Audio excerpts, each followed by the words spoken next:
नमस्कार दोस्तों, आपका स्वागत है इस चैनल पर।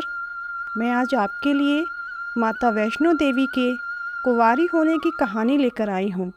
अगर आप भी माता वैष्णो देवी के सच्चे भक्त हैं तो कमेंट सेक्शन में जय माता दी ज़रूर लिखें और इस चैनल को सब्सक्राइब ज़रूर करें। कुंवारी क्यों है माता वैष्णो देवी? माता के अधिकांश स्वरूप सुहागिन की तरह पूजे जाते हैं, फिर माता वैष्णो देवी कुंवारी कन्या के रूप में क्यों पूजी जाती हैं? त्रिकुट पर्वत पर विराजने वाली माता वैष्णो देवी का धाम माँ जगदम्बा का जागृत पीठ है। माता वैष्णो देवी के भक्त दुनिया भर से आते हैं और माता से मनोकामना पूर्ति का वरदान लेकर जाते हैं। माता वैष्णो देवी के मुख्य भवन पर पहुंचने से पहले एक अर्धकुमारी गुफा भी आती है, जहां से भक्तों को रेंग कर पार करना होता है। कहते हैं माता वैष्णो देवी के भक्तों के लिए यदि हर बार संभव ना हो तो भी कम से कम एक बार तो अर्धकुमारी गर्भ गुफा से पार ज़रूर कर लेना चाहिए। धूमावती माता और एक आध अन्य माता के स्वरूपों को छोड़ दें तो माँ जगदम्बा ज़्यादातर जगह सुहागिन रूप में ही पूजी जाती हैं। माता वैष्णो देवी में सिंदूर चढ़ता है, सुहाग का आशीर्वाद भी मिलता है, परंतु माता कुंवारी रूप में है। माता वैष्णो के भक्तों को यह जानने की इच्छा जरूर होगी कि ऐसा क्यों है। इसके पीछे एक पौराणिक कथा है। कथा इस प्रकार है। त्रेता युग की बात है। दक्षिण भारत के रामेश्वरम में समुद्र तट पर एक सुंदर गांव था। रत्नाकर पंडित यहीं रहते थे। रत्नाकर शिवजी और माँ आदिशक्ति के बड़े भक्त थे। गांव शहर में रत्नाकर का मान बहुत था, पर कोई संतान ना थी। रत्नाकर की पत्नी हमेशा माँ आदिशक्ति से संतान की गुहार लगाती रहती थी। उन्होंने लगातार कई वर्षों तक माँ की पूजा अर्चना की। कई सालों से संतानहीन रत्नाकर की पत्नी की प्रार्थना एक दिन माँ ने सुन ली। वह गर्भवती हुई तो एक रात रत्नाकर के सपने में एक बालिका ने आकर कहा, मैं तुम्हारे घर आ रही हूँ, पर एक शर्त पर। मैं जो कुछ करना चाहूँ रोकोगे नहीं। पुजारी और सिद्ध पंडित रत्नाकर को यह आभास हो गया था कि माँ आदिशक्ति के सत, रज और तम को दिखाने वाली तीन रूप माँ सरस्वती, माँ लक्ष्मी और माँ दुर्गा ने मिलकर इस कन्या का रूप लिया है। नियत समय पर इस दिव्य कन्या का जन्म हुआ। रत्नाकर को यह भी पता चल गया था कि यह कन्या माँ आदिशक्ति ने धर्म की रक्षा के लिए प्रकट की है। रत्नाकर उसी भाव से कन्या का लालन पालन करने लगे। तीनों महाशक्तियों के मिलन के उस स्वरूप को उन्होंने त्रिकुटा नाम दिया। त्रिकुटा का स्वभाव जन्म से ही अनूठा था। बचपन से ही वह पूजा पाठ और धार्मिक कार्यक्रमों को देखकर प्रसन्न होती। अभी 10वां साल शुरू भी नहीं हुआ था कि त्रिकुटा को यह पता चल गया कि भगवान विष्णु ने भगवान श्री राम के रूप में धरती पर अवतार ले लिया है। त्रिकुटा ने यह व्रत ले लिया कि वह भगवान श्री राम से ही विवाह करेगी, अन्यथा आजीवन अविवाहित रहेगी। त्रिकुटा ने अपने पिता से कहा कि वह रामेश्वरम के तट पर रहकर तपस्या करना चाहती है। शर्त के मुताबिक रत्नाकर ने उसे नहीं रोका। 10 बरस की उम्र से ही त्रिकुटा समुद्र तट पर एक कुटी बनाकर रहने लगी। वह भगवान श्री राम को पति मानकर उनको पाने के लिए कठोर तप करने लगी। इसी तरह घोर तप करते त्रिकुटा को बहुत बरस बीत गए। सीता हरण के बाद भगवान श्री राम लक्ष्मण के साथ दल बल लेकर सीता की खोज करते हुए रामेश्वरम पहुँचे। श्री राम को पुल बांधने तक यहाँ ठहरना था। भगवान एक दिन विचरण कर रहे थे, तभी समुद्र तट पर एक तेजस्विनी ध्यानमग्न कन्या को देख बहुत चकित हुए। उस कन्या के ओज और आभा से वह स्थान अलग ही रोशनी से प्रकाशित हो रहा था।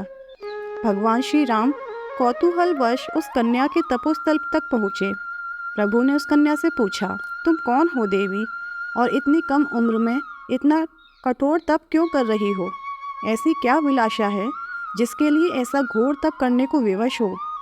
कन्या ने भगवान को विनयपूर्वक प्रणाम करके अपना परिचय पंडित रत्नाकर की पुत्री त्रिकुटा के रूप में दिया। फिर अपनी प्रतिज्ञा बताई। त्रिकुटा जान गई थी कि उनके सामने साक्षात भगवान श्री राम ही खड़े हैं, इसलिए उन्होंने निवेदन किया कि आप मुझे पत्नी के रूप में स्वीकार कर लें। इस पर भगवान श्री राम ने कहा, यह संभव नहीं है। मैं एक पत्नीक रहने के संकल्प से बंधा हूँ। अपनी पत्नी के अपहर्ता को दंड देने के लिए यहाँ तक सेना सहित आया हूँ। त्रिकुटा को यह सुनकर आघात पहुँचा। उन्होंने अपने कठोर तप का वास्ता दिया और भगवान से विवाह करने की पुनः याचना की। त्रिकुटा ने कहा, प्रभु, क्या मेरा यह तप व्यर्थ गया? मेरे तप में वह शक्ति नहीं कि आपको प्राप्त कर सकूं। मेरा तप अभी कम है तो मैं इसे और कठोर करूंगी और तब तक जारी रखूंगी जब तक मेरी अभिलाषा पूरी नहीं हो जाती। भगवान ने कहा, जब मैं सीता का पता लगाकर लौटूंगा तब तुम्हारे पास आऊँगा। यदि तुम मुझे पहचान लोगी, मैं तुम्हारी इस बात पर सही निर्णय करूँगा। त्रिकुटा को इस बात से बड़ी प्रसन्नता हुई कि उनका तप सफल है। भगवान ने उन्हें वरण का एक आश्वासन दिया है। अब उन्हें अपने स्वामी की परीक्षा में उत्तीर्ण होना था। इस प्रसन्नता के भाव से भरकर त्रिकुटा का उत्साह और बढ़ गया। उन्होंने और कठिन तप करना आरंभ किया। उनके तप का प्रभाव ऐसा था कि उनकी कुटी के आसपास का पूरा क्षेत्र एक अलग प्रकाश से प्रकाशित होता था। भगवान श्री राम ने रावण के साथ युद्ध कर उसे हराया। विभीषण को लंका का राजा बनाकर अपनी पत्नी, भाई और समस्त सेना के साथ वह अपने नगर को लौटने लगे। प्रभु लंका विजय के बाद पुष्पक विमान पर सवार होकर लौट रहे थे। उन्हें त्रिकुटा को दिया अपना वचन भी पूरा करना था। रामेश्वरम के तट पर पहुंचते ही भगवान ने विमान रुकवा दिया। सभी कौतूहल में पड़ गए तो प्रभु ने उन्हें कुछ पल प्रतीक्षा करने को कहा। उसके बाद वह अकेले ही चल पड़े। सारी सेना भगवान की आज्ञा के अनुसार वहीं ठहरकर उनकी प्रतीक्षा करने लगी।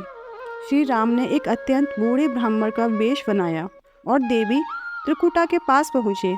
प्रभु उनके पास कुछ पल रुके और त्रिकुटा उन्हें पहचान ही न सकी। भगवान ने उन्हें अवसर दिया पर उनकी लीला को देवी त्रिकुटा भाप न पाई। तब भगवान श्री राम अपने असली रूप में आ गए। उन्होंने त्रिकुटा से कहा, देवी, मैं आपको दिए वचन के अनुसार आपके पास आया था, परंतु आप इस परीक्षा में सफल न हो पाई। वैसे भी इस जन्म में सीता से विवाह कर मैंने एक पत्नी व्रत का प्रण लिया है, इसलिए तुम्हारे साथ विवाह तो असंभव ही था। देवी त्रिकुटा कुछ निराश हो गई। भगवान ने उनकी मनोस्थिति समझ ली और मधुर वचन में बोले। भगवान ने कहा, आपको निराश होने की आवश्यकता नहीं। आपका संकल्प पक्का है, इसलिए मैं इसे खाली नहीं जाने दूंगा। इस युग में मैं व्रतधारी होने के कारण विवश हूँ। कलयुग में मैं जब कल्कि के रूप में अवतार लूँगा तब मैं तुम्हें अपनी पत्नी के रूप में स्वीकार करूँगा। तब तक तुम हिमालय स्थित त्रिकुट पर्वत पर जाकर तप करो और मेरे अवतार की प्रतीक्षा करो।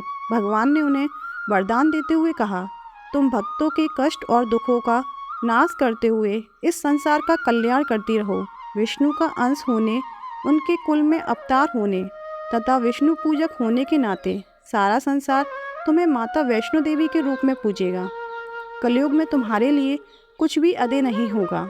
जो भी भक्त भक्ति भाव से तुम्हारी पूजा अर्चना करेंगे उन्हें तुम सर्वस्व प्रदान करोगी।